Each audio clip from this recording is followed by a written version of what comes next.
강사님을 모시고 일일 부흥회처럼 하는 교육부 행사가 있습니다. 함께 오셔서 추상감리교회 이종남 목사님인데요. 단위의 기도에도 나오시고 정말 말씀이 좋으신 분이세요. 오늘 큰 은혜가 있을 거니까 산부 예배 다 오셔서 뜨거운 은혜를 받으시기를 바랍니다.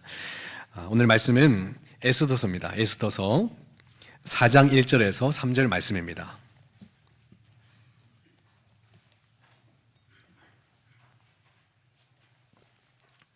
우리 함께 한 목소리로 크게 봉독하겠습니다. 시작.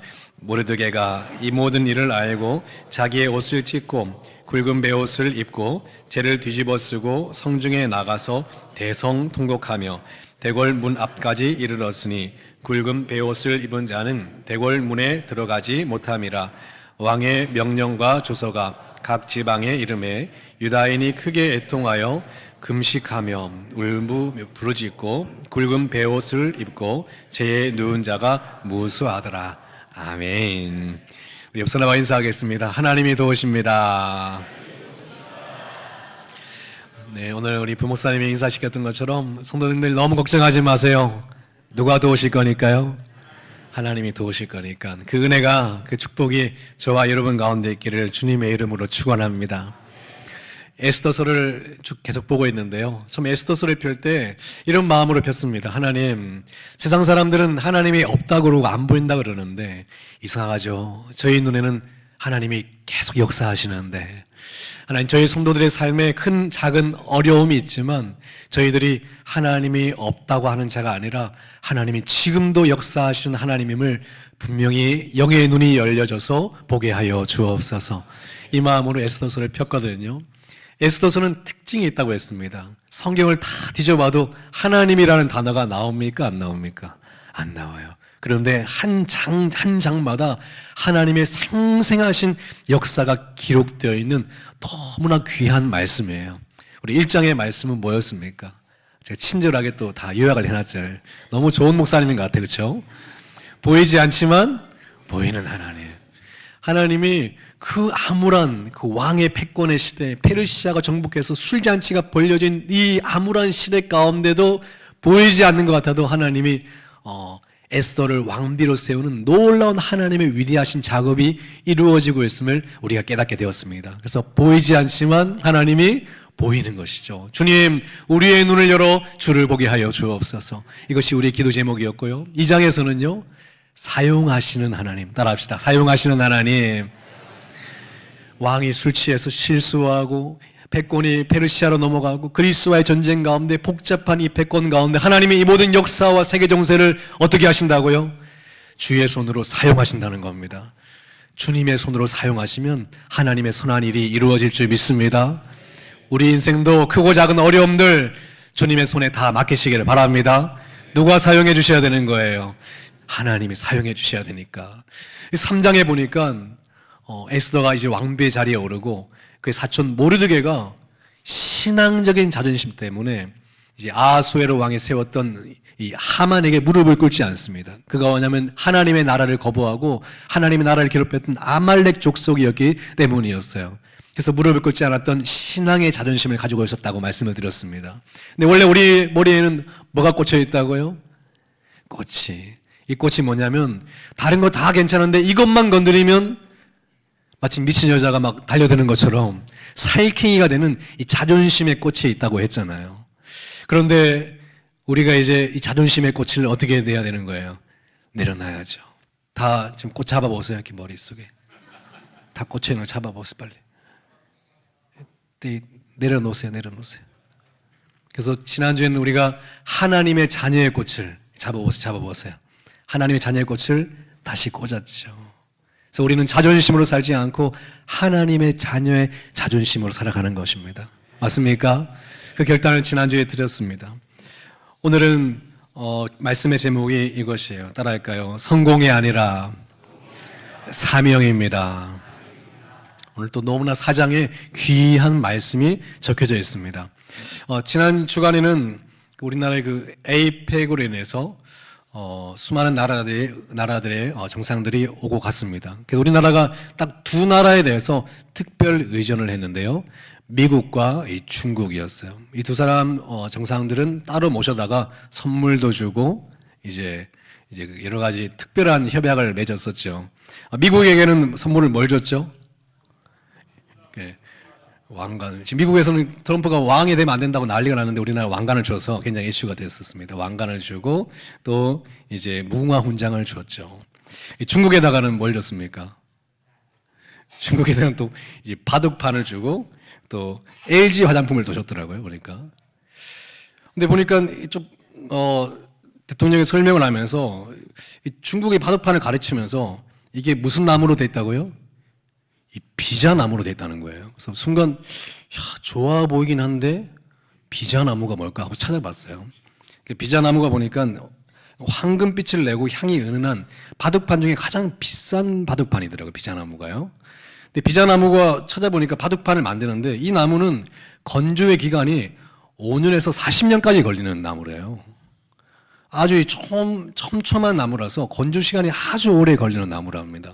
그래서 건조를 하면 나무가 건조를 하다가 갈라졌다 이러면 어떻게 되는 거예요? 그건 이제 하품이라는 거예요. 근데 건조를 해서 갈라지지는 않지만 이 나무가 건조하는 과정 속에 미세한 균열과 또 수축이 계속 일어나는데 이 40년 동안, 무려 40년 동안 균열과 수축을 반복하면서 단단하게 이루어진 그 나무가 최고급 바둑판이 된대요. 근데 이게 마르다 보면 갈라지고 우리 얼굴도 수분이 부족하면 막 갈라지잖아요. 그런 것처럼 갈라지고 틈이 생기는데 그것이 더 수축해서 단단해지는 과정이 무려 40년 가까이 걸린다고 합니다. 근데 이 이야기를 듣는데 제 마음에 그런 생각이 들었어요. 우리 인생도 살다 보면 상처가 있습니까? 그냥 온실 속의 화초처럼 조용히 지내면 되는데 살라고 하다 보니까 직장 생활도 하고 사람도 만나고 하다 보니까 상처도 생기고 갈라지는 게 있잖아요. 그런데 이 갈라지고 상처가 생기더라도 보니까 더 단단해지는 사람이 있고 그냥 틈이 벌어져서 허물어지는 사람이 있더라고요. 근데 이런 기도 제목이 생기는 겁니다. 하나님, 저희 신림의 가족들은 상처가 생기고 틈이 생기고 실수가 있고 아픔이 있다 하더라도 더 단단해지게 하여 주시옵소서.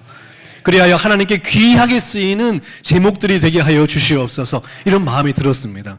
여러분, 실수가 없는 사람이 어디 있습니까? 상처가 없는 사람이 어디 있겠어요? 산호라면 상처가 있고 아픔도 있고 실수가 있죠. 그러나 하나님의 은혜로 여러분의 인생은 더 단단해질 줄 믿습니다. 이 예배의 시간이 그런 시간이에요. 오늘도 여러분 기도하십시오. 하나님, 제게 은혜를 허락하여 주옵소서. 따라할까요? 하나님, 제게 은혜를 허락하여 주옵소서. 여러분의 인생 가운데 크고 작은 어려움이 있고 상처가 있더라도 더 은혜 가운데 단단해지시기를 주님의 이름으로 축원합니다. 왜 이 말씀을 드리냐면 오늘 에스더 4장이 수많은 어려움과 아픔 속에서도 더 단단하게 일어섰던 사람의 이야기를 하고 있기 때문에 그렇습니다.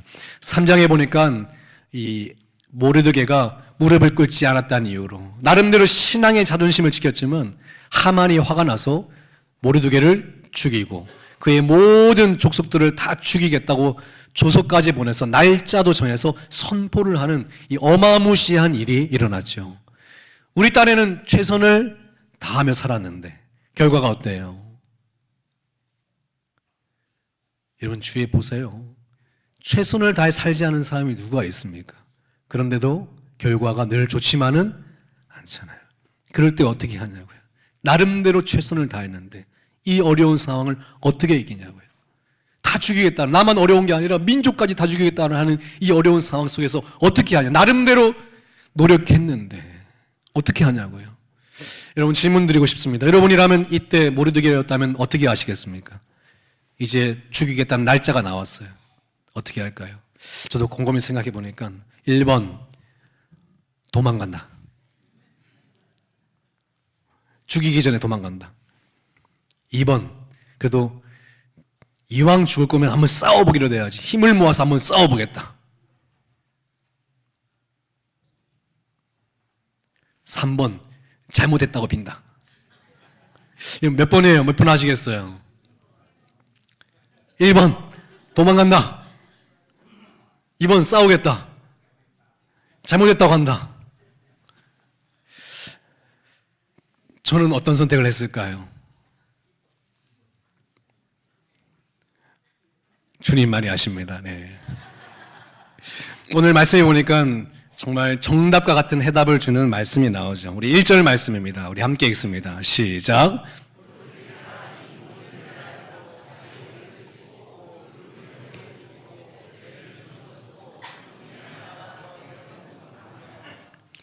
따라합시다. 기도가 답입니다. 모르드게는 뭐 했다고요? 기도하러 갔대요. 이 말씀이 정답을 가르쳐줘요. 이 어려운 때, 막막한 때 여러분이 머리를 막 쥐어짜는 게 아니라 모든 것을 아시고 알파와 오메가이신 하나님께 뭐 하는 일? 기도하는 일. 어떤 성도들에게는 이 기도가 최후의 카드지만 아닙니다. 기도는 최고의 카드입니다. 따라합시다. 기도는 최고의 카드입니다. 여러분, 이 카드를 최후에 쓰는 게 아니에요. 최고의 카드를 가장 먼저 꺼내는 것이에요. 이 기도하는 자에게 하나님이 해답을 주시고 지혜를 주시고 능력을 주시는지 믿으시기를 바랍니다. 여러분, 요즘에 왜 힘들다고 하면서도 기도의 자리에 없습니까? 하나님이 도와주셔야 되는데 하나님은 겸손히 기도의 자리에 없는 분들을 도우실 수가 없어요. 여러분, 그 카드를 최후에 쓰지 마시고 지금 당장 꺼내서 기도하는 일부터 시작하시기를 바랍니다. 하나님이 모르드게에게 깨달음을 주셨을까요? 기도했더니 하나님이 하늘의 특별한 지혜를 내려와 주십니다. 어떤 지혜를 주셨을까요? 오늘 유명한 말씀이죠. 4장 14절에 이 유명한 말씀을 깨달았어요. 우리 함께 읽어보겠습니다. 시작. 이때에 내가 만일 잠잠하여 말이 없으면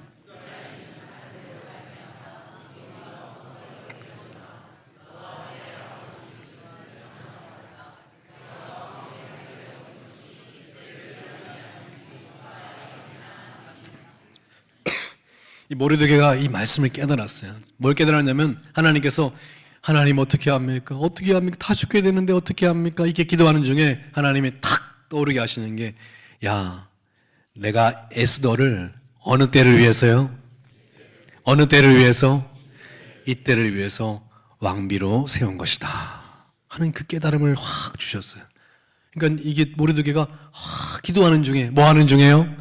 기도하는 중에 이 놀라운 깨달음이 일어난 거예요. 그래서 제일 먼저 누구에게 찾아갔을까요?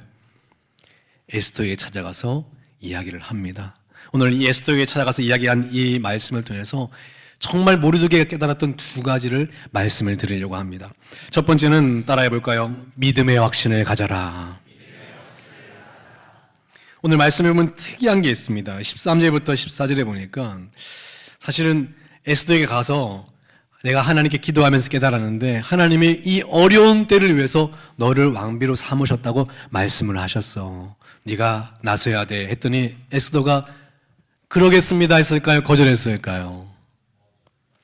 성경을 자세히 읽으면 거절합니다. 왜냐하면 그 당시 왕의 명령이 있었는데 누구든지 왕의 명령 없이 먼저 왕에게 다가오는 사람은 그 즉시 뭐 하겠다?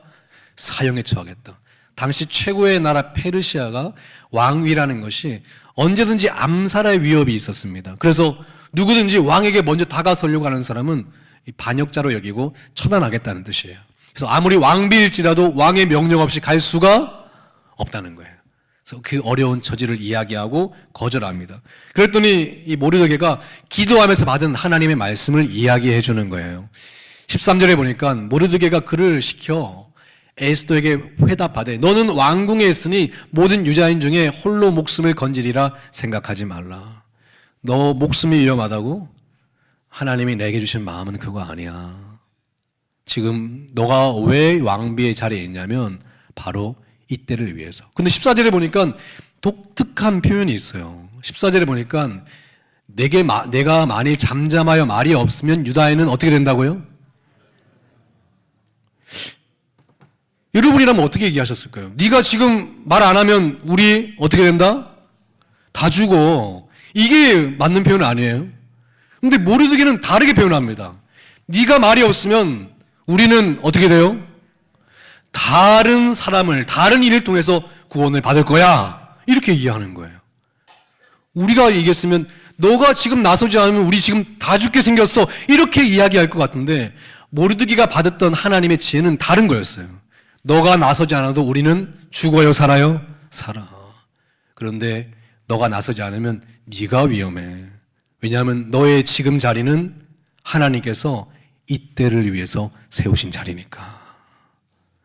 지금 우리를 살려달라고 간 게 아니라 지금 누가 위험하다고 간 거예요? 에스더가 위험하다고 찾아간 겁니다. 여러분 뭐가 느껴지세요? 모르드게가 가지고 있었던 하나님에 대한 확신이 있었다는 거예요. 우리는 어떤 일이 있어도 하나님이 우리를 도우실 거야. 하나님이 우리를 살리실 거야. 이 확신이 있었다는 겁니다. 어제는 다니엘 기도회 때 김재원 아나운서가 간증을 했어요. 산 이야기를 하면서 재미있는 간증을 했는데요. 그의 인생에 큰 어려움이 많았대요. 그런데 어려움 속에서 누가 도우셨다? 하나님이 하나하나 도우시다 보니까 이 세 번째 산을 지나면서부터는 이 김재원 아나운서가 이런 얘기를 하더라고요. 그때부터는 이제는 어려움 당할 때 두려움과 걱정이 아니라 뭐가 들었다는 거예요? 확신이 들었다는 겁니다. 누가 도우실 거다? 하나님. 사람이요, 처음에는 여러분 어렴풋한 믿음이에요. 하나님이 도우실 겁니다. 아멘. 그랬으면 좋겠습니다. 이런 믿음이에요. 그런데 하나님의 도우심을 받고 하나님의 역사하심을 경험하고 또 경험하면 그때부터는 어렴풋하지 않고 확실한 믿음 가운데 서게 되는 줄 믿으시기를 바랍니다. 저는 오늘 여러분과 제가 이 믿음 가운데 확실히 섰으면 좋겠습니다. 여러분, 하나님이 여러분을 도우십니까? 하나님이 여러분에게 역사하십니까? 어렴풋한 믿음일 수 있어요. 그러나 저희 신림교회는 앞으로 계속적으로 하나님을 경험할 거예요. 그러면서 하나님이 어떤 순간에도 어떤 방법을 통해서도 우리를 구원하시고 도우시는 놀라운 하나님임을 여러분이 경험하게 되실 줄 믿습니다. 하나님이 지금 이 확신이 있는 사람을 원하시는 거예요. 이 흔들흔들한 이 시대 가운데 여전히 하나님이 역사하신다는 이 확신을 가지고 예배하는 사람, 이 확신을 가지고 기도하는 사람을 하나님이 찾고 계신 줄 믿으시길 바랍니다. 베드로와 요한이 성전 미문에서 뭐라고 그랬어요? 내게 은과 금은 없지만 내게 있는 것 누구의 이름이요? 나사렛 예수 그리스도의 이름으로 명하노니 일어나 걸어라. 확신을 가지고 사람들을 일으키기 시작하잖아요. 저는 여러분도 확신을 가지고 사람들을 일으켰으면 좋겠습니다. 옆 사람하고 얘기해 봅시다. 하나님이 도우실 겁니다. 옆 사람이 흔들흔들하고 신앙을 방황할 때에 여러분이 확신을 가지고 넘어진 사람들을 일으켜줄 수 있는 신앙의 용사들이 되시기를 바랍니다. 확신이 우리는 있잖아요. 하나님이 도우실 거니까. 그랬더니 주위의 사람들이 베드로와 요한의 이 일에 놀라는 거예요. 안진뱅이가 일어나니까. 근데 베드로가 뭐라고 그랬어요? 왜 놀라느냐? 이 일은 예수의 이름이 있는 곳에 당연히 일어나는 일인데 여러분의 인생에 수많은 사람을 놀래킬 것입니다. 하나님이 여러분을 도우실 거니까. 그런데 수많은 사람들에게는 이것이 놀랄 일이지만 저희들에게는 너무나 이것이 확실하고 당연한 일이에요. 믿음이 있는 곳에, 기도가 있는 곳에, 예수 그리스도의 이름이 있는 곳에 주님의 역사가 항상 있기 때문에 그렇습니다. 이번 다니엘 기도회를 하면서도 늘 기대가 돼요. 저는 특별 기도회, 특별 새벽 기도, 특별 다니엘 기도회 이런 거 할 때마다 항상 하나님의 특별한 은혜가 있었어요. 확실합니다. 이번 다니엘 기도회 때도 다니엘 기도회를 통해서 일어날 사람들이 있습니다. 확실합니다. 사랑하는 성도님들, 늘 그저 그런 흔들흔들거리는 신앙이 아니라 이제는 확실한 믿음 가운데 거하시기를 주님의 이름으로 축원합니다. 빌립보서 1장 6절에 보니까 어땠어요? 너희 안에서 착한 일을 시작하신 이가 그리스도 예수의 날까지 이루실 줄을 우리는 뭐하노라? 확신하노라. 확신한다는 거예요. 사랑하는 신림교회 성도님들, 어려움 가운데 이 확신으로 다시 일어서시기를 주님의 이름으로 축원합니다. 오늘 모르드게가 첫 번째 주님의 구원을 깨달았고요. 두 번째 깨달았던 것이 또 중요합니다. 무엇인가? 따라합시다. 성공이 아니라 사명입니다. 우리 13절 14절의 말씀에 보니까 에스더에게 얘기하잖아요. 너가 왕후가 된 것이 어느 때를 위해서? 이때를 위함이 아니냐. 따라합시다. 이때를 위함이 아니냐. 모르드가 깨달았다는 거예요. 사람들은 에스더가 지금 보니까 이스라엘이라는 작은 나라에서 페르시아로 포로로 끌려왔잖아요. 그의 부모는 있었나요?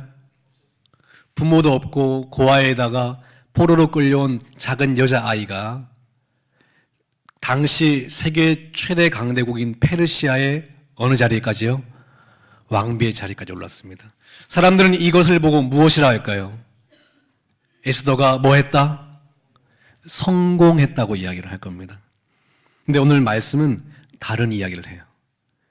에스더는 성공했기 때문에 그 자리에 있는 게 아니라 바로 이때에 하나님의 사명이 있기 때문에 그 자리에 있다는 거예요. 성경에는요, 성공이라는 말이 없습니다. 대신에 성경은 사명이라는 말이 있어요. 요셉이 수많은 노예 생활하다가 애굽의 총리가 됐을 때도 성공인가요? 아니에요. 성공이라면 그 총리의 자리에 오르고 나서 이야기가 끝이 나야 돼요. 끝, 해피엔딩. 그런데 성경은 항상 그 자리, 명예로 이야기가 끝나지 않습니다. 그가 그 자리를 통해서 하나님의 어떤 일을 했는지를 기록하고 있어요. 맞습니까? 성경의 관점은 그가 에스더가 오랜 기도와 헌신을 했기 때문에 하나님이 그를 왕비의 자리까지 성공시켜서 올리셨다는 표현이 아니라 하나님이 그를 이때를 위해서 그 자리에 세우신 사명의 자리임을 이야기하고 있다는 사실이에요. 여러분, 바르게 해석하시길 바랍니다. 성공이 아니라 사명이에요. 사람들에게 박수받고 영광받고 칭찬받는 자리가 아니라 사명을 감당해야 될 자리라고 하는 것이에요. 대학교 시절에 읽었던 책 중에 감명 깊었던 책이 있습니다. 그 당시 유명했던 사람인데요, 오프라 윈프리라는 사람이었어요. 들어보신 적 있습니까? 네, 흑인 여성인데 그 당시 그 토크쇼를 인도했는데 미국에서 장장 20년 가량 TV 토크쇼 분야 1위를 했던 한 여성입니다. 이 여성이 세계적인 영향력이 있었어요. 140개국에 반영이 됐는데 수많은 사람들이 이 여성의 토크쇼에 열광을 했습니다. 이 여성이 어떤 옷을 입고 나오면 그것이 완판돼 버리는 거예요. 책을 읽었다 그러면 그 책이 베스트셀러가 되고, 이 여성이 어느 곳에 도움이 필요하다고, 좀 기금이 필요하다 그러면 몇 시간이 되지 않은 채 수백억 원이 몰리는 수많은 영향력이 있던 사람이었습니다. 근데 그의 자서전을 보니까 너무 놀라는 게 이 여인이 사생아래요. 부모가 제대로 결혼도 하지 않고 그냥 사고가 나서 낳았던 아이였던 거죠. 그 외할머니로부터 어렵게 키움을 받았습니다. 그러니까 제대로 교육을 못 받았던 거예요. 근데 9살 되던 때 그의 사촌으로부터 성폭행을 당합니다. 보호받지 못했던 것이죠. 그 이후에 방황했고 마약에까지 손을 댄 사람이에요. 그를 보호해주는 보호막이 없었어요. 가정교육도 못 받았습니다. 그랬던 그녀가 어떻게 세계 최고의 영향력을 가진 여인이 되었을까? 읽어보니까 그의 인생에 대한 철학이 달랐습니다. 그에 보면 그의 4가지를 그의 인생의 사명으로 꼽았는데요. 첫 번째가 남들보다 더 가진 것이 있다면 그것이 뭐가 아니라 축복이 아니라 사명이래요. 그가 그렇게 생각했다는 거예요. 만약에 하나님이 나에게 무언가를 주셨다면 그것은 내가 잘해서 얻은 축복이 아니라 그것은 이것을 통해서 무언가를 하라고 하신 하나님의 뭐라고요? 사명이라고 여겼습니다. 그리고 두 번째는 남들보다 상처가 있다면 그것이 뭐가 아니라 고통이 아니라 사명이래요. 이것이 내가 재수가 없어서 수많은 아픔을 당해서 쓰라린 고통이 아니라 내가 이것을 통해서 다른 사람을 이해하고 다른 사람을 품을 수 있는 이 사명을 감당하는 사람이 되라고 주신 것이다라고 해석했습니다. 남들보다 더 설레는 꿈이 있다면 망상이 아니라 사명이라 해석했고, 남들보다 더 부담되는 것이 있다면 강요가 아니라 사명이라고 해석했습니다. 여러분 같으면 어떻게 했어요? 사생아로 태어나고 성폭행을 당하고 아무도 자신을 보호해주지 않고 내버려 뒀다면 그 인생이 축복된 인생입니까? 저주받은 인생처럼 느껴졌을 거예요. 나는 살아도 희망이 없어. 열심히 해도 열매가 없고 아무도 나를 알아주지 않고 나를 보호해주지 않아. 나는 이제 끝났어. 이렇게 해석하지 않겠어요? 그런데 오프라 윈프리는 조금 다르게 해석했습니다. 남들보다 아픈 상처가 많다면 그것은 고통이 아니라 뭐라고요? 사명으로. 사명을 감당하기 위해서 다시 일어나기를 시작했다는 거예요. 저는 너무나 멋진 인생이라고 생각을 했습니다. 인생의 해석이 달랐거든요. 오늘도 여러분이 어떤 상황과 어떤 처지에 있는지 모르겠지만 주님 안에서 바른 해석을 하시기를 바랍니다. 오늘 마치 에스더의 자리가 성공이 아니라 사명이라고 바르게 해석했던 성경의 말씀처럼 여러분의 인생에 아픔이든 고통이든 축복이든 하나님의 성경의 말씀에 근거해서 바르게 해석할 수 있는 거룩한 지혜가 저와 여러분 가운데 있기를 주님의 이름으로 축원합니다. 오늘 모르드게가 어떻게 해석했어요? 기도하는 중에 처음에는 에스더가 왕비에 올랐을 때 와, 우리 가문에 이런 성공이 그동안 기도하고 헌신하고 했었던 것이 이렇게 하나님이 축복하시나 이렇게 생각했을 거 아니겠습니까? 그런데 기도하는 중에 하나님이 말씀하시는 거예요. 그것은 너의 성공이 아니라 뭐라는 거예요? 사명이라는 거예요. 이때를 위한. 이것이 깨달아져서 막 불이 나게 달려가서 에스더에게 이야기해 준 거예요. 하나님이 사명이래, 성공이 아니라.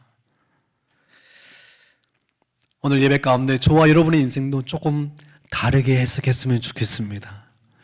저도 목회를 하면서 벌써 부임한 지가 2년이 가까이 된 것 같아요. 근데 부임해서 참 요즘에 참 전도와 새가족들이 어렵다고 하는 시대에 하나님이 새가족들을 막 보내주시는 거예요. 우리가 잘했을까요? 저희가 잘한 것은 별로 없습니다. 근데 하나님께서 제 마음에 드는, 기도하다 드는 생각이 저희 신림교회를 회복시키시고 일으키시겠다는 생각이 드는 겁니다. 그런데 이것이 회복하고 일어선다면 이것이 저희 신림교회가 그동안 수고하고 애쓰고 기도하고 땀 흘렸기 때문이 아니라 만약에 저희 교회가 건강하게 일어선다면 무엇이 있기 때문이죠? 사명이 있기 때문이라고 하는 거예요. 지금도 수없이 무너져가 있는 교회들, 아파하고 있는 영혼들, 잃어버린 영혼들을 바르게 세워야 될 사명을 저희에게 주시겠다 하는 생각이 드는 겁니다. 그래서 마음이 뛰는 겁니다. 하나님, 저희 신림교회가 건강하게 일어서게 하여 주시옵소서. 주의 사명을 감당하겠습니다. 저희 신림교회도 은혜라고 고백하지만 이것을 성공으로 해석하는 것이 아니라 사명으로 바르게 해석할 수 있는 주님의 교회가 되기를 바랍니다. 하나님께서 여러분의 인생을 일으키신다면 그것은 성공의 자리가 아니라 사명의 자리일 것입니다. 지난주에 단일 기도에 나왔던 이 와플 대학을 했던 그 대학교가 아니라 그 와플 파는 그 기업인데요. 이름이 와플 대학이에요. 이분이 간증을 하는데 처음에는 그 붕어빵 파는 노점상으로 시작을 했대요. 사업이 쫄딱 망해가지고. 그래서 자기 딸이 이제 신앙생활을 하면서 엄마도 딸하고 같이 새벽 기도마다 기도하고 응답하면서 그렇게 신앙생활 열심히 했는데 자꾸 이게 사업이 번창해서 와플을 하게 되고 이게 또 이게 기업까지 성공하게 된 겁니다. 근데 장로님의 그 TV에 출연을 보니까 집에 갔더니 집에 뭐 좋은 옷도 하나 없고 뭐 좋은 게 없어요. 그런 거에 관심이 없다고. 이 장로님이 나중에 이런 얘기를 하는 거예요. 그래서 이제는 노점상에서 기업까지 대단한 성공을 이루셨는데 좋으시겠다고 이러니까 아니에요. 자기가 가장 좋은 게 하나 있는데 이제 주의 일을 마음껏 할 수 있어서 가장 좋대요.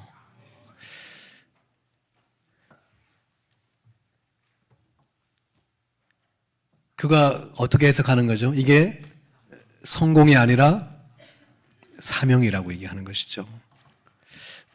많은 사람들이 다니엘 기도회를 비판하는 사람도 있더라고요. 이 21명의 인생의 성공을 나름대로 거둔 사람들이 나와서 자랑하는 이야기 아닙니까? 근데 아니에요. 자세히 들어보면 그들이 하나같이 나와서 본인이 성공했다고 얘기하는 것이 아니라 무슨 얘기하는 거예요? 사명의 자리에 올랐다고 이야기하는 거예요. 이게 바로 성경적인 관점입니다. 저는 여러분들도 남보다 뭔가를 더 가진 것이 있다면 그것이 사명의 자리라고 깨달을 수 있는 저와 여러분 되시기를 바랍니다. 그리고 여러분도 사실은 혹시 이 자리에 남들보다 더 가진 아픔과 상처가 있는 분이 계십니까? 그것도 고통이 아니에요. 하나님의 사명일 수 있습니다. 저는 처음에 목회자로 주님 앞에 서원을 했을 때부터 제 생각은 그랬어요. 어릴 적부터 뭐 여러분 그런 얘기 많이 들었잖아요. 하나님을 위해 헌신하면 주님이 막 복을 주시고 좋은 일이 일어나게 하고 이런 얘기 많이 들었잖아요. 저도 그런 얘기 참 많이 듣고 자랐거든요. 그래서 나름 주님과 신랑을 벌이면서 목회자로 헌신할 때 주님께서 이 제 헌신을 통해서 우리 가정을 다시 세우시고 좋은 일이 일어나게 하시겠다는 생각을 했어요. 근데 웬걸 목회자로 헌신을 했는데도 집은 어려워지고 사업은 망하고 아버지가 돌아가시고 이런 일이 생기는 거예요. 그래서 그것이 저는 이해가 되지 않았습니다. 저는 목회자로 순수하게 주님을 위해 살고자 하는 마음뿐인데 왜 내가 이렇게 자꾸 어려움을 겪어야 되는지. 그런데요, 목회를 해보니까 제가 처음 중고등부 사역을 할 때 학생 중에 참 신실하던 아이가 있었거든요. 그 아이가 아버지께서 일하시다가 불의의 사고로 돌아가시는 일이 생겼어요. 장례식에 가서 위로를 하는데 애가 막 어쩔 줄을 모르고 막 통곡하는 거예요. 그때 제가 한마디 했습니다. 전도사님도 아버지가 사고로 돌아가셨어. 밥 먹었어? 신기하죠? 다른 선생님들은 이 아이를 어떻게 위로해 줘야 될지 모르는 거예요. 근데 제가 겪어보니까 아버지가 돌아가셔도 신기하게 배고플 때면 배가 고파요. 또 누가 웃긴 소리 하면 웃겨요. 또 스스로도 괴로운 거예요. 이렇게 슬픈데 웃긴 건 또 웃기고 배고픈 건 또 배고프니까. 겪어본 사람만이 아는 아픔이 있더라고요. 수없이 지독한 가난도 경험해보고 아픔도 경험해봤습니다. 목회를 하면서 중요한 게 있는데 성도들의 아픔을 목회자가 이해하는 것이 중요하더라고요. 겪어보지 못한 것은 이해하기가 어려운 부분이 있는 거예요. 저도 그것이 하나님께서 제가 목회자로 성장하기 위한 선물이었음을 알게 되는 겁니다. 여러분도 혹시 남들보다 더 가진 아픔과 괴로움이 있습니까? 하나님의 손에 맡기시기를 바랍니다. 여러분의 고통이 아니라 사명이 될 줄 믿습니다. 오늘 말씀을 정리합니다. 오늘 모리드게는 극심한 고난 중에 하나님께 기도하는 자리를 선택했습니다. 기도는 최후의 카드가 아니라 무슨 카드요? 최고의 카드입니다. 그럴 때 하나님께서 특별한 지혜와 깨달음을 주셨는데 두 가지 깨달음이었죠. 야야, 걱정하지 마라. 내가 너와 너의 민족 무슨 일이 있어도 도와서 구원시켜 주리라. 이 구원의 확신을 먼저 주셨고요. 두 번째는 야야, 그거 있지? 너의 사촌 에스더가 왕후가 된 거, 그거 뭐가 아니라 성공이 아니야. 내가 이때를 위해서 준 사명의 자리야. 하고 깨닫게 해주는 거예요. 이렇게 달려가서 이야기를 해준 겁니다. 하나님께서 이때를 위해서 주신 사명의 자리야. 여러분도 여러분이 주셨던 고통이든 아픔이든 상처든 그리고 수많은 축복이든 하나님의 때가 있을 거예요. 그때 알아차리시길 바랍니다. 이때를 위하여 주신 것이라는 것을요. 저희 신림교회가 바르게 해석하여 하나님의 사명을 감당하는 충만한 교회 되기를 바랍니다. 오늘도 주님의 은혜 가운데 바르게 해석하시고 여러분의 절망의 자리에서 일어나 하나님의 사명 감당하는 충만한 주님의 사람들 되시기를 주님의 이름으로 축원합니다. 우리 함께 찬양하겠습니다. 오늘 찬양은 지난주에 이어서 행복이라는 찬양입니다. 저희가 어느 길로 가야 되고 무엇을 중요하게 여기는 사람이고 저희가 어떤 것을 귀하게 여기는 사람인지를 고백했으면 좋겠습니다. 성경에는 성공이라는 말이 없어요. 성경에는 수많은 박수받고 갈채를 받는 영광의 자리라는 것은 여러분에게 없어요. 이 모든 것은 하나님의 때가 있고 사명을 위한 바르게 해석하는 자리임을 주님께서는 말씀하시는 거예요. 오늘 이 찬양의 고백과 함께 주님 사명 감당하는 온전한 인생 살아가게 도와주시고 인생을 바르게 해석해서 절망하는 인생이 아니라 충만하게 사명 감당하는 인생 되게 도와달라고 기도하는 마음으로 함께 고백하기 원합니다. 화려하지 않아도 정결하게 사는 삶, 가진 것이 없어도 감사하며 사는 삶, 우리 함께 이 고백을 주님께 올려드리기를 원합니다.